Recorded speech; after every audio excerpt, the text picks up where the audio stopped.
ഞാൻ എന്നും ടൈപ്പിന് പോകുന്ന വഴിക്ക് അഷ്റഫ് അവിടെ കണ്ട് നിൽക്കാറുണ്ടായിരുന്നു പോലും. ഞാനാണെങ്കിൽ വീട്ടിൽ നിന്ന് ഇറങ്ങിയാ പിന്നെ ഇടത്തോട്ടും വലത്തോട്ടും നോക്കുന്ന പ്രശ്നമേ ഇല്ല. വീട്, type writing institute, type writing institute, വീട്, അങ്ങനെ. ഒരു ദിവസം അഷ്റഫ് എന്നോട് ചോദിക്കുക, ഞാനൊരു സാധനം തന്നാ വാങ്ങിക്കോന്ന്. എനിക്കങ്ങ് ദേഷ്യം വന്നു.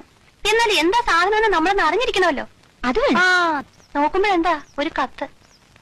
കരണക്കുറ്റി നോക്കി ഒന്ന് പൊട്ടിക്കാൻ ആദ്യം എനിക്ക് തോന്നിയത്. പിന്നെ ഞാൻ ആലോചിച്ചു, അത് വേണ്ട. കത്തിൽ എന്താ എഴുതിയിരിക്കുന്നത് നമുക്കറിയണ്ടേ. പിന്നീട് ആ മനുഷ്യൻ കത്തോട് കത്താണ്. ഒരിക്കലും വാങ്ങിച്ചു പോയില്ലേ, പിന്നെങ്ങനെ വേണ്ടെന്ന് പറയുന്നേ. എന്റെ അയാളുടെയും വീട്ടുകാരെ ഓർത്ത് എല്ലാം ഞാനങ്ങ് ക്ഷമിച്ചു. ഒരു ദിവസം അഷ്റഫ് എന്നോട് പറയാ, ഒരുപാട് സ്വകാര്യം പറയാനുണ്ട്, സ്കൂൾ ഷെഡിന്റെ പുറകിലോട്ട് വരാവോന്ന്. അതാ കുഴപ്പമായ. ഞങ്ങൾ അവിടെ സംസാരിച്ചോണ്ട് നിൽക്കുന്നത് ആരാണ്ടൊക്കെയോ കണ്ടുപോലും. അഷ്റഫ് മുസ്ലിമും ഞാൻ ക്രിസ്ത്യാനിയാണല്ലോ. അതിനുശേഷം ഈ രണ്ട് സമുദായക്കാരും തമ്മിൽ ഇല്ലാത്ത പുകിലൊന്നുമില്ല.